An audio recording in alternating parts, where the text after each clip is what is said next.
Hey, it's Don't Worry Darling, and boy, am I looking forward to a balanced film where men and women overcome their problems together, and there's absolutely no allegory for that totally evil toxic Canadian professor who has spent his entire life trying to help people. Look, here's that guy from Non-Binary Direction who legit got hit in the balls with a shoe, and it's party time! Well, they're balancing things on their head, and already one of them wants to get the party literally swinging by telling his wife to take her top off, but this isn't incognito mode, so they just carry on dancing.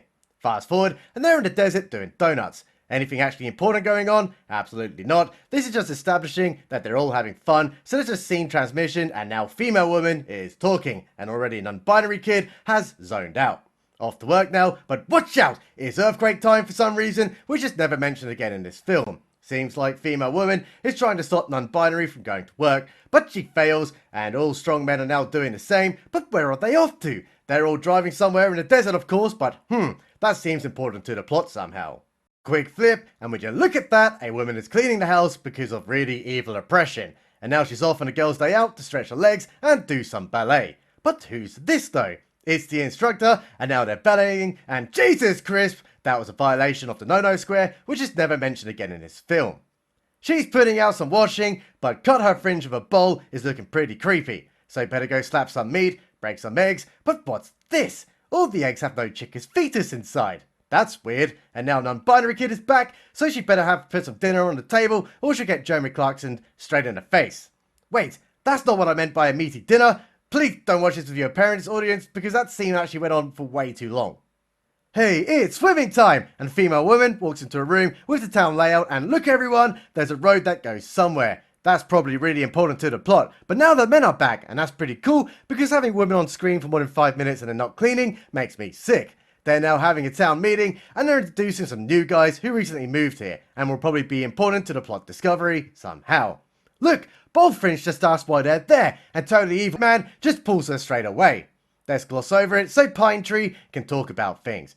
Is he talking like that really evil incel king, Jordan Peterson? It definitely sounds like it, because only a totally patriarchal white man who teaches personal responsibility and to be a better person than you were yesterday can lead a group of people like this. But what has female women just stumbled upon? It's Baldfringe saying some really weird things, so let's immediately just move on and forget about it. But oh my god, they're now doing the no-no dance, and Patriarchy Peterson just straight up walks in and tells her to clean her damn room, and then it stings a lobster in here. Hey, it's now Loose Women, all of you if you're American, and they're talking about Baldfringe, who one day walked up that road from that map thing we saw earlier, remember, and had a really bad time, and straight up lost her son because, well, some sort of mystery or something, even though you'd probably call the police and there'll be a big hoo-ha about it. She's on a bus now, and look, a plane just crashed, so she wants Mr. Busman to go drive to the crash site, but he says no because no one listens to women, so she straight up just walks off the bus in like 40 degrees Celsius heat with no water or even a hat, and will most likely die in a real world, but sadly she's actually going to be fine. She's so sweaty, and shut the front door, what are these stairs, and what the hell is this building? Better go have a look, and hey, it's a mirror which she's really freaked out about for some reason, and now here's some red lights. Something really weird is going on, and there are some visions and shit, but she's now woken up back home, and would you believe it, non-binary kid is wearing a dress, again, and is cooking dinner. She's asking how she got home, and he has no idea what female woman is even talking about. Must have been the dream and they agree, so let's eat a carrot. Hey, let's go back to cleaning the house, and she's listening to another Patriarchy Peterson podcast that is talking about taking personal responsibility for your own actions and to stop living a life of resentment, so she immediately makes out of the window. Look, the phone's now ringing, and who's on the other end? It's literally the real Jordan Peterson, and he wants you to subscribe to this channel, or it's a gulag for you, bucko!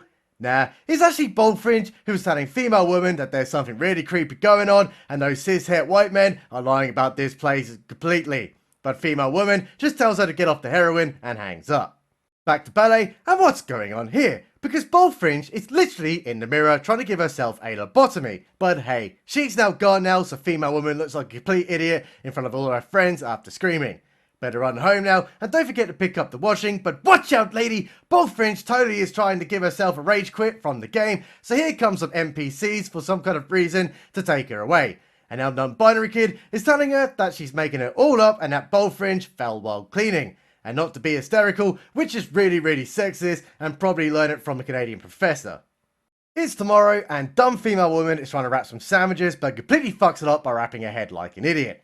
Better get the doctor in now, who tells her that she's retarded. And would you believe it, she can't let go of Bullfringe trying to rage quit the game, but those totally evil cishet men are worse than Europe right now because they're gaslighting her by saying that Bullfringe just had an accident. But she doesn't believe a word, because she's really smart and funny. And Dr. Man says keep calm and carry on, which is totally appropriating British culture and wartime heritage. It's now dance time, and look, they're all there, and the totally evil men are drinking together in a really toxic way. Better have Davida Von Teese do a dance and all the cishet men wet their pants with their wives literally in the same room. Now female woman is having flashbacks and cries because there's something totally off about this timeline, and tells non-binary kid that she just wants to go home, but oh my god, Patriarchy Peterson is going full Channel 4 Kathy Newman interview by telling everyone that freedom of speech is a necessity for a functioning democracy, even though it's totally stupid because freedom equals slavery. And would you believe it even further, that non-binary kid gets engaged to totally evil incel king Patriarchy Peterson, who just wants to coach the best out of people, which is wrong because you should remain a shadow of what you could be. Now go clean your room. Scene transmission, and it's party time again, and look, the men are being totally toxic by aggressively drinking, but holy shit, the call to repress women was answered because Patriarchy Peterson just legit rolls up, and is now mansplaining to female women that she's a total bitch for trying to use his life's work as a clinical psychologist as a means to corrupt his image, and now is being really evil by giving hints that there is something really weird about this whole situation and place.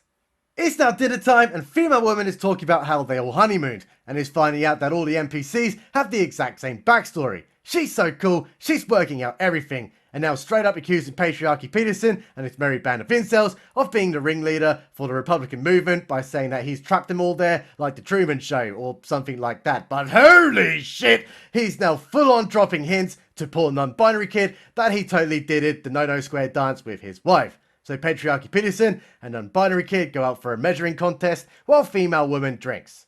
Hey, he's now back and is totally pissed at his wife for ruining everything because she's a dirty slut, and hopefully she dies too. But she's now saying that they should totally leave together, although someone on the soundboard must have no idea what they're bloody doing because this scene was so quiet I had to turn the subtitles on. Look, he's totally cool with it and is now kissing the Patriarchy's fleshlight. They're in a car now, and non-binary is having second thoughts, but oh my god, here comes the embodiment of toxic masculinity to take her away to the Patriarchy institution to relearn how to be a Samsung dishwasher. Hey, what's going on here? She's having a lobotomy and is totally having flashbacks or something because she's really virtuous and has finished a shift as a TikTok dancing nurse and is now back home. Look, it's non-binary kid, but he's not like he was earlier and is asking where is his dinner. Wow, he looks like a complete loser, so maybe if he read a book that lays out 12 rules for being a better person, he would treat his partner better. But wow, this scene transition is weird because they're now back in that place they were originally. Almost as if he had concocted an evil plan to pretty much Truman Show her but with less cameras. So she immediately goes back to cleaning again, and thank god because those floors were looking pretty dirty from all the cope that this film is projecting. Wait, non-binary kid is looking different again, and he's eating canned tuna and looking up anime, and is now going through some kind of weird shady interview process. Hey, he's totally BDSMing his wife without her consent, because of course that happens in the real world. Could it be that he's putting her into some kind of massively elaborate virtual reality world that probably costs quite a bit, and is probably quite time consuming, instead of actually just getting a job and then working on a healthy relationship that will probably result in a fulfilling family, and then the happiness that comes along with it? Absolutely, he is putting her in a virtual reality world because he's a white male. But hang on, does this mean that he has to put adult nappies on her and then wipe her ass, which is just disgusting, instead of actually just working on a functioning relationship and probably getting the job? Back in the Steam VR, and a totally oppressed by men, female woman is working out that there's some shady shit going on right now. And look, she's cracked the eggs! And also the plotline, and the stunning non-binary kid, he took her life away, even though she just worked all the time in the real world anyway, so it wasn't really much of a life. So now non-binary kid is telling her that he had to get a job in the real world to sustain them in the virtual reality world, even though he could have just gotten a job in the real world in the first place and worked on having a very good relationship. Well, let's not dwell on amazingly retarded plot holes, because they're still arguing about stuff and he totally goes full retard, so she gives him some voting rights with a glass and now he's dead. Look, best female friend is here, and she knows everything, and tells her she should get the fuck out of this place, and that if you die in the virtual reality world, you die in the real world, which makes no fucking sense because none of this has actually set that up. Better run now, and the entire neighbourhood of Patriarchy is outside asking her why she has blood on her, even though it only takes half a brain cell to work out she's on her period. Gotta run now, she says, and here comes the voter suppressors to stop her. So she just runs over them and drives off, which is hilarious because women can't drive, only super cool cis-het Republican men can. She's getting chased now and is about to get DP'd, but works out the logistics by hitting the brakes and all the men die to death, even though they could have literally just steered out the way. Scene change and oh my god, Kathy Newman has come back for revenge because of that Channel 4 interview and totally kills Patriarchy Peterson to death. Because this is some kind of weird fantasy that the writer of this film has. Quick flip, and the woman's car pulls a Bob Ross sneaky one on her by breaking down, and now has to run up because the entire audience of a conservative lecture is after her. Now she's at the place from earlier and touches the mirror and totally just wakes up, but you don't get to see it because it all fades black. Wow, this film wasn't just 2 hours of cope and a shot at Jordan Peterson for devoting his work towards helping people. So better get in the pod, eat the bugs, and consume, you bigot. Subscribe button. It's always right.